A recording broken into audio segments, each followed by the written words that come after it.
Hey friends, welcome back to Homestead on a Prayer. In case you're new here, I'm Jennifer. Today we're going to be talking all about tomato plants. Now, my tomatoes are a little bit out of control right now. We've had kind of a busy couple weeks, combined with a few days of being overrun with smoke from the Canadian wildfires, where I wasn't really able to get out in the garden. So we're going to be talking all about tomato maintenance today. My tomato plants are in desperate need of some maintenance, and I'm just going to warn you guys, this is not going to be the picture perfect, perfectly growing tomato patch video. This is real life, and these tomatoes have been a little bit neglected over the past few weeks. As I said, we've been very busy, had some times that I wasn't able to get outside. So we are going to do our best to tame this kind of crazy tomato jungle that we have going on here. And I'm also going to share with you guys what I think are the most important keys to keeping your tomato plants nice and healthy through the growing season and getting a great harvest. So when you're growing tomato plants, one of the first things you want to think about is how you're going to support those plants. Now, most people do choose to support their tomato plants. It is true that in nature, tomato plants would just crawl along the ground and not grow with any support, but that is not the ideal way to grow them in most environments for several reasons. One, it just takes up a lot of space. Now, tomato plants are basically a crawling vine that will spread along the ground, and if you don't support your tomato plants, you'll find that you need to allocate a lot of garden space to them, which greatly cuts down on the amount of food that you're able to grow in your garden. So for that reason alone, most people will support their tomato plants. But it does also promote healthier plants when you support them. By raising them up, you can see I have my tomato plants growing on this trellis wall here. By raising them up and growing them vertically, it does a couple other things for the tomato plant as well. One is that it provides better airflow. By promoting good airflow, you are reducing the chances that your tomato plant will get some sort of disease. You're basically giving it its best shot at staying healthy as long as possible. Another thing that it does, by supporting your plant, you're keeping the fruits off the ground, which is going to prevent those fruits from rotting. When tomato plants grow in nature, their goal isn't really to make delicious, wonderful fruit for you. Their goal is basically to create the next generation of tomato plants. So they just want to make seeds. It doesn't really matter to them if those fruits rot and the seeds get spread there. It doesn't matter to them if they rot and get eaten by animals and carried around. Their goal is just to produce seeds and ensure the next generation of tomato plants. So by growing your tomato plants vertically, you are lifting those fruits off the ground. You're protecting them from ground pests. You're also protecting them from rot that could be caused by sitting on the soil. So it's going to create an overall healthier plant. It's going to also create healthier individual fruits. There'll be more useful fruits that you can enjoy. So let's go ahead and take a closer look at my tomato trellis, and we'll talk about some other options that you could use for growing tomato plants as well. So you can see I have my tomato plants growing on. This is basically just a welded wire fence that I installed in this garden. And I have my tomato plants growing upright along this fence. Now you can see. So the fence that I have here is 5 feet tall of actual fencing. Plus, because it is elevated slightly above the ground, it gives me about another, it's kind of hard to see here with all the mulch, but it gives me about another 6 inches of growing space for my tomatoes. So by giving my tomato plants a nice tall trellis to climb, I'm allowing them to, as I said, they can get to 5.5 feet tall and still be supported. They can grow a little bit beyond that. If they get much taller than that, which honestly they do some years, they'll just kind of drape down and they'll generally be okay. Now, an even taller support, tomato plants would probably appreciate an even taller support. The problem is if you get much taller than that, depending on how tall you are, I'm not really that tall, it can be difficult to maintain your tomato plants at that height. It can also be difficult to harvest the fruits. So I find that 5.5 feet is a good compromise that's good for both the tomato plants and good for me as the gardener. So while I like to use those welded wire fences as a tomato support, I find that they work really well. They're really easy to maintain. There are lots of other options that you can choose to support your tomatoes as well. As you can see behind me, I have some tomatoes growing in tomato cages. Now, I will say tomato cages are not my first choice of support when it comes to tomatoes, but these are cherry tomatoes, which allows me to grow them a little bit more easily in a tomato cage. Now, one thing you want to consider when you're deciding what type of support to use for your tomatoes is what type of tomato plant you're growing.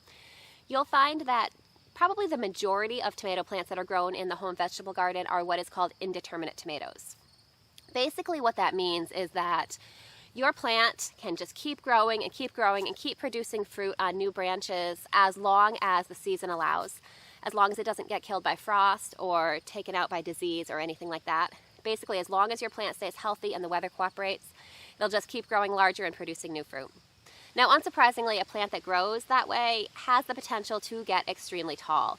So if you have indeterminate tomatoes, which as I said is probably the majority of the tomatoes that are grown by home gardeners, you are going to want to make sure that you give them a really good support.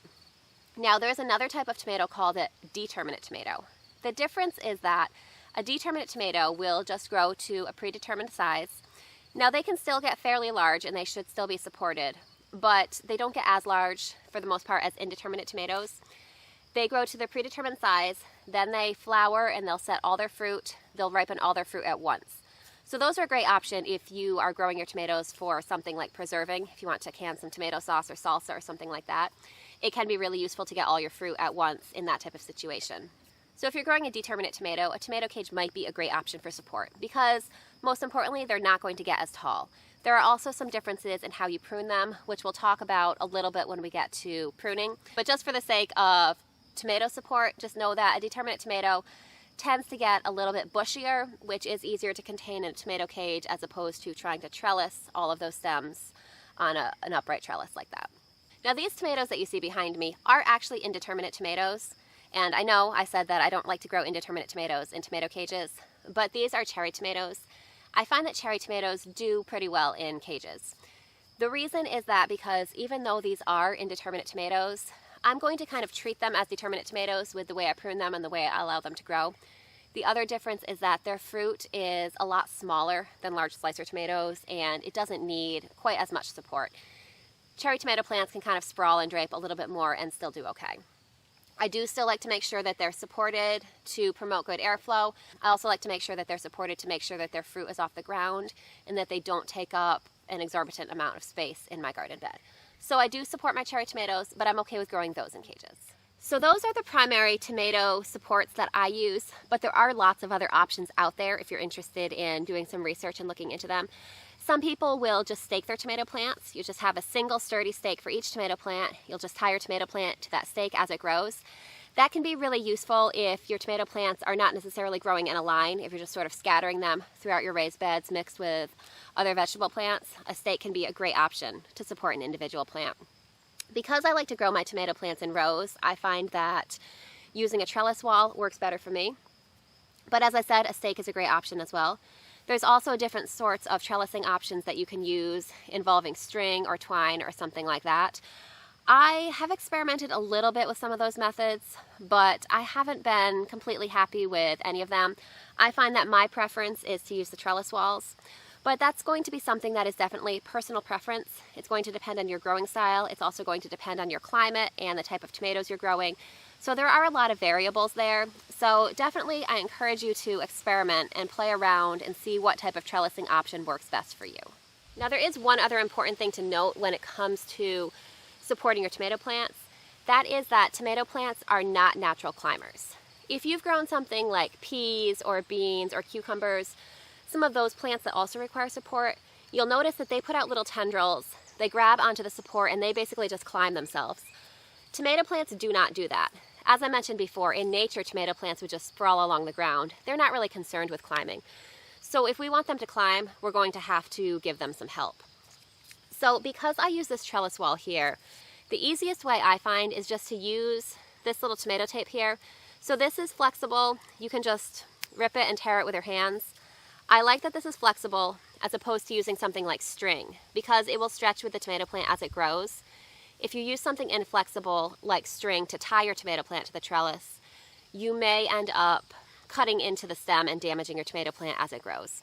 So I like this for that reason.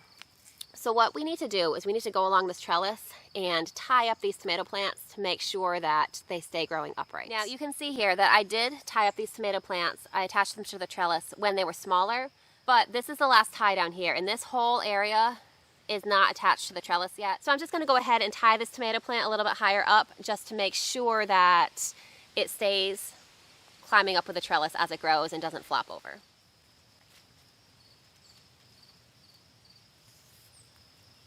So I want to tie this nice and loosely so that I'm not damaging the tomato plant.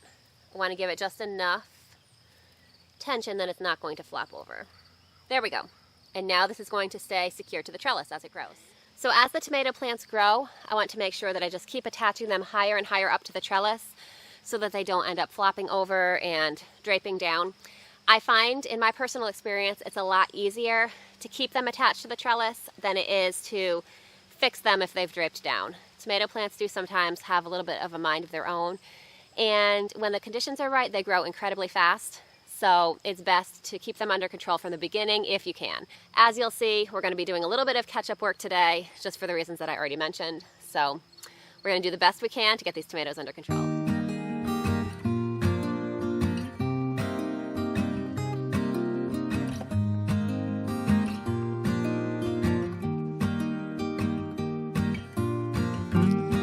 So you can see here, I went through and I tied all my tomato plants up to the trellis. And this is something I'm going to keep coming out and doing maybe once a week or so, depending on weather conditions and how fast these tomatoes grow. Now, I have a second tomato bed over here that also needs the same treatment. And you can see this tomato plant is growing from here, and this one is not tied up. This is going to be kind of a pain to tie up. This is basically what I said about being easier.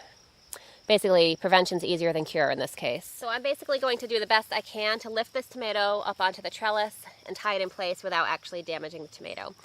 I think it'll be okay, but it's going to look a little bit crazy when we first get it done. So let's give this a try and see how we do with it.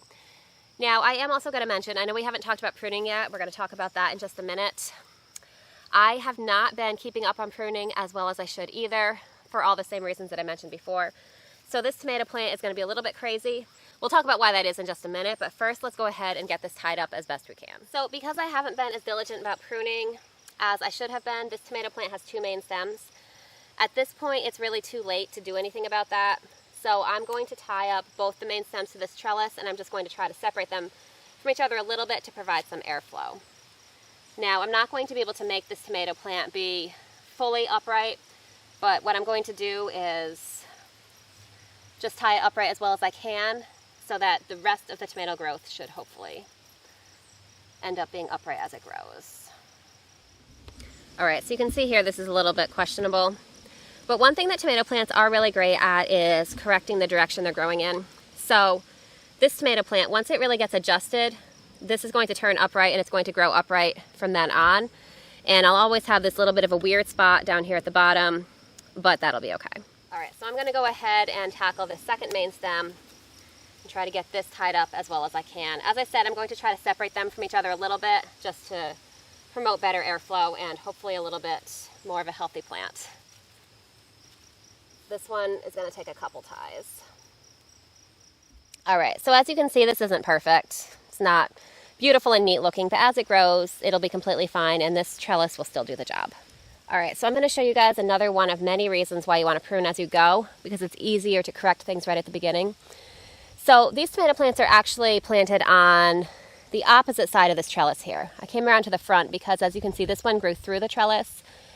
And you can see I have basically a tomato traffic jam here. These are all in each other's space. Over here I have a nice big space. So ideally what I would like to do is move the leaves of this plant over to create better airflow, but because it's grown through the fence like that, I'm really limited with how much I can move it. So what I'm going to do is I'm going to tie the leaves up over this way as much as I can and gradually guide them into that spot as they grow, but this would have been much easier to manage if I'd kept up with it when I first planted them. So I'm basically going to take the stem of this plant and move it over a little bit as far as I can, and then as it grows, I'm just going to direct it more and more this way and hopefully be able to create as much airflow as I can that way. So I'm going to go ahead and get the second trellis of tomatoes all tied up and supported. Then I'm going to meet you back here and we're going to talk about pruning. All right, so I wrestled with the tomato plants. I got them tied up as best I can. Now we're going to move on to one of the other really important aspects of tomato plant care, which is pruning. This, again, is something that is better if you keep up on earlier in the season, because we're going to have to make a few difficult choices with pruning the tomatoes.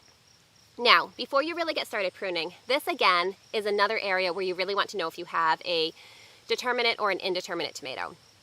For the most part, determinate tomatoes, as I said, those are the ones that get to a determined height and set all their fruit at once. I really don't prune those because they have a different growth habit than indeterminate tomatoes. If you prune determinate tomatoes very much, you're going to be severely limiting the amount of harvest you're going to get from them. So while there might be specific instances where I might prune a little bit, for example, if frost is coming and I want to try to get as much fruit as possible before frost, or if we're dealing with a lot of tomato disease, for the most part, in normal circumstances, I really don't prune my determinate tomatoes at all. So when we talk about pruning today, we're going to be mainly focusing on indeterminate tomatoes, which is all that I have growing on this tomato wall here. So when it comes to pruning indeterminate tomatoes, you'll find different schools of thought on that. A lot of that, again, is really dependent on your specific growing goals and your specific climate, but I'm going to share with you what I do, which I think is probably the most common pruning strategy. So if you're unsure, this pruning strategy is a great place to start, and then if you decide to go in a different direction with it, that's completely fine too. So with pruning my indeterminate tomatoes, there are two main things that I really like to focus on. So the first thing that I want to do is I want to go through and remove all of these bottom leaves. Basically any leaves that are touching the ground or are very close to the ground, we're going to go ahead and clip those off because keeping those there is just likely to create breeding grounds for tomato diseases, so I want to go ahead and eliminate that. Now when I first transplant my tomato seedlings into the ground, I don't really worry about removing the bottom branches that are above the ground. Now, I will say, if you have not transplanted your tomato plants out yet and you are looking for a guide about how to transplant them to get them off to a great start, I did record a video a few weeks ago where we planted all these tomato plants together, so I'm going to go ahead and link that in the video description. For this video though, we're assuming that your plants are already in the ground and off to a good start, and we're just talking about how to keep them healthy. So, as I said, when I first transplanted these, I let some leaves be close to the ground because the plants were pretty small. Now that my plants are growing a lot and they have a lot of foliage to support them, I'm going to go ahead and remove those bottom leaves because leaving them there is basically just asking for tomato disease. Alright, so I'm going to go ahead and just clip off all of these leaves that are close to the ground here. I do recommend using pruners for this. While it can be tempting, especially if you're already out in the garden working, to just sort of tear the bottom leaves off, I find that what happens, especially with tomato plants, is the stems have a lot of strings in them. And if you just take a branch and rip it, a lot of times it'll pull a string down the side of the stem and you'll expose an entire strip of stem. And having that stem exposed is basically inviting disease into your plants. So I do prefer to use pruners for this. So once these plants are full grown, I'm probably going to make sure that at least the bottom foot or so is bare of branches. But for the moment, I'm just probably bearing the bottom 6 to 8 inches or so.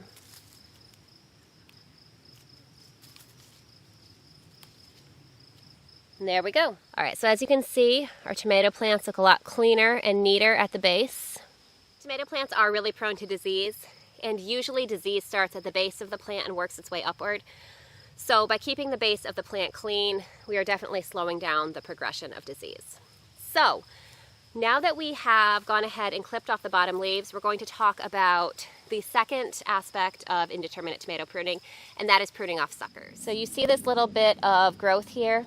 We have the main stem and we have the leaf branch. And basically in the little armpit there, we have this tiny little leaf growth. This is what's called a sucker. So suckers start out really tiny and innocent looking, just like you see there. But what's going to happen is if you allow it to grow, it's going to turn into another main stem.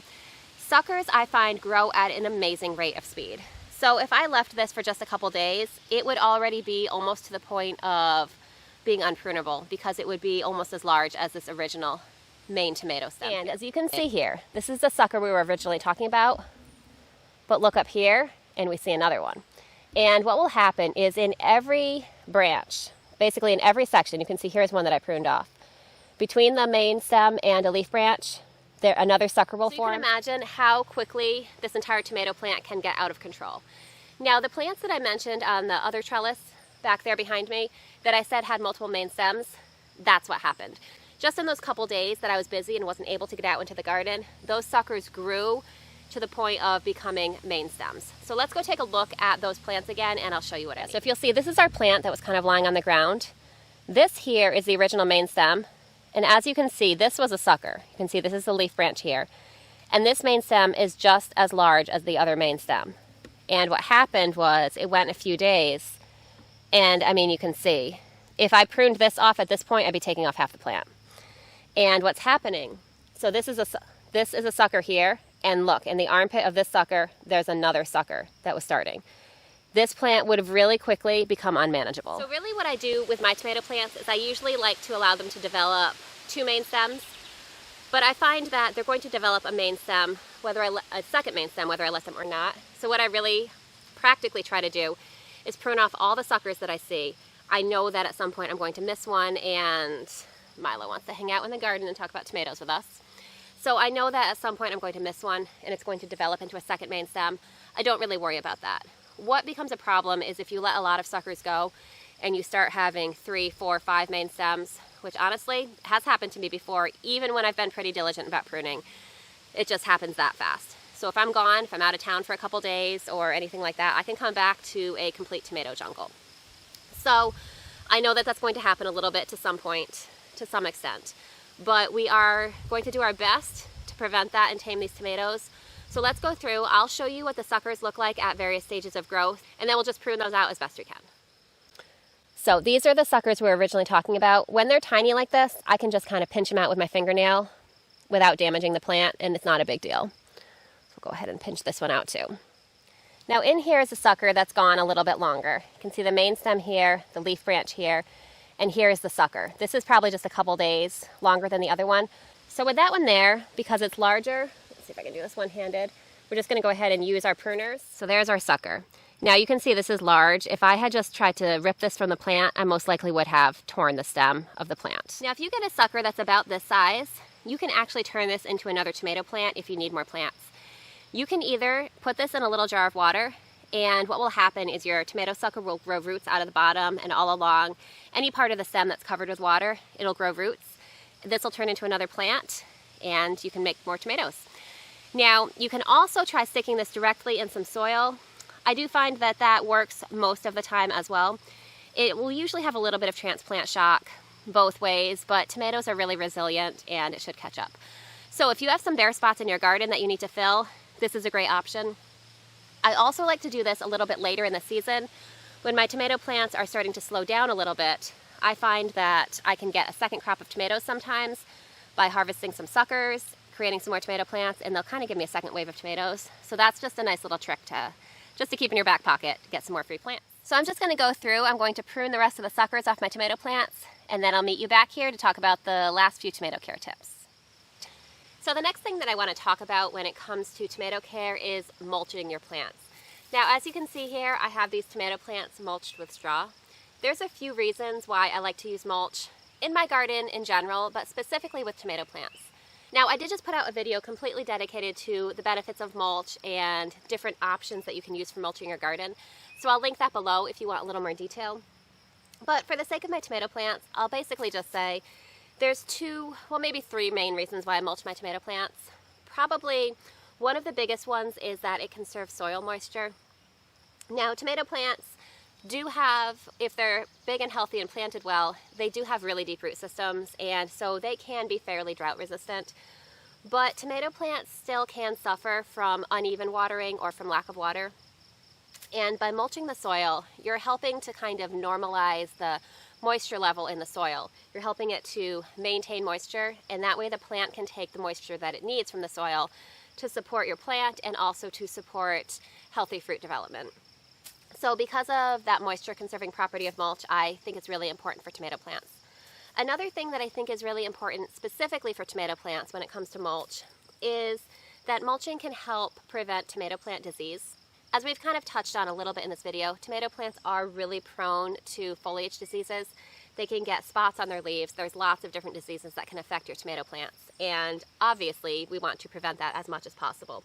So one of the primary ways that tomato disease can spread is through the soil. So if we minimize contact with the tomato plant leaves and the soil, we can at least slow down the progression of tomato disease and hopefully in some cases prevent it completely. So the mulch does a couple things.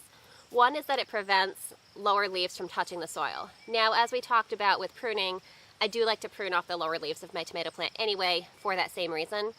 But what can happen even if your lower leaves are pruned off, if you get a heavy rain, it splashes out into the soil and can cause the soil to splash back up onto your plants and can cause tomato disease to be transmitted that way. So a nice thick layer of mulch will help definitely minimize that splashback and can help keep your plants healthier longer, and that's what we're going for. Now, mulch, of course, can also prevent weed growth and help just make your weeding tasks in your garden a little bit easier, so that's another great reason too. That applies to your entire garden and not just tomato plants. So I find that mulching my tomato plants is really beneficial. Last summer, we actually had a pretty extensive drought here in Connecticut. It didn't rain for, I want to say, probably a couple months. And my plants did not really appreciate that. So of course I watered as much as I could, but I don't have an automatic watering system. So my plants were relying on me coming out and watering by hand, which, you know, in the busyness of summer, you know, really every season has its own form of busyness. So just in the busyness of my life, I didn't always get out here to water as much as I could. And I found that my plants that were mulched performed quite a bit better than my plants that were not. So I think that mulching really does make a big difference. Now, talking about watering a little bit kind of leads into another aspect of tomato care and tomato maintenance. This is one where I am not perfect with, and I really just recommend do the best you can. You don't need to be perfect to be successful at gardening. Do your best to water the base of the plants. It's not the leaves that need to be watered, it's the roots. And wet leaves, for all plants, but especially disease-prone plants like tomatoes, wet leaves can spread diseases a lot more easily. So I find that for the best success in maintaining the healthiest tomato plants, if you water from the base of your plants, that is going to give you the healthiest result. Now, of course, nothing's going to be perfect. Unless you're growing your tomato plants in a high tunnel, they're going to get rained on and the leaves will get wet. And honestly, I don't really stress about that. We can't control the weather. There's nothing that we can really do to prevent rain from touching the leaves. And honestly, rainwater is healthy for the plants anyway. So I don't really stress about it. As I mentioned before, I do hand water, and it's not perfect. I don't have a drip irrigation system that just goes directly into the soil. I hand water with a hose. And so my leaves do get splashed a little bit. So I just do the best I can, and I don't stress about being perfect. But that's just one more thing to keep in mind. Just do your best as you water to try to water the base of the plant rather than the leaves. So I think that pretty much covers my big tomato care tips and the majority of what I do to maintain my plants on a regular basis. If you're interested in following along with me as the season goes on, I do regular garden tours, and in those garden tours I share what I'm doing with each plant to try to maintain its health as much as possible as the season goes on. And as we finally get into tomato harvest season, it's going to be a little ways for me here in Connecticut still. I know those of you in the South have probably been harvesting tomatoes for a while. But here in Connecticut, it's still a ways off. But I am really looking forward to it, and I hope that you will join me to harvest some tomatoes in this garden with me. Now, if you've grown tomatoes before and you have some other tomato care tips that I didn't mention, or if you do something differently, maybe you use a different method of trellising your tomato plants or a different method of pruning, I would love to hear your experiences. I know we all can have such different experiences as gardeners, and there really is not one right way to be successful. Honestly, I find that you can mess things up in a garden pretty badly, and the garden will still do its best to grow for you. I know I've made plenty of mistakes over the years and still been blessed with success. So if you have any alternative methods or any tomato care tips that I mentioned, I would definitely love to hear your experience, as I said. So I hope that you're having a great day. I hope that your tomato plants are beautiful and healthy and thriving, and that you're going to be blessed with an abundant harvest this season. I hope to see you again soon. I'll see you next time.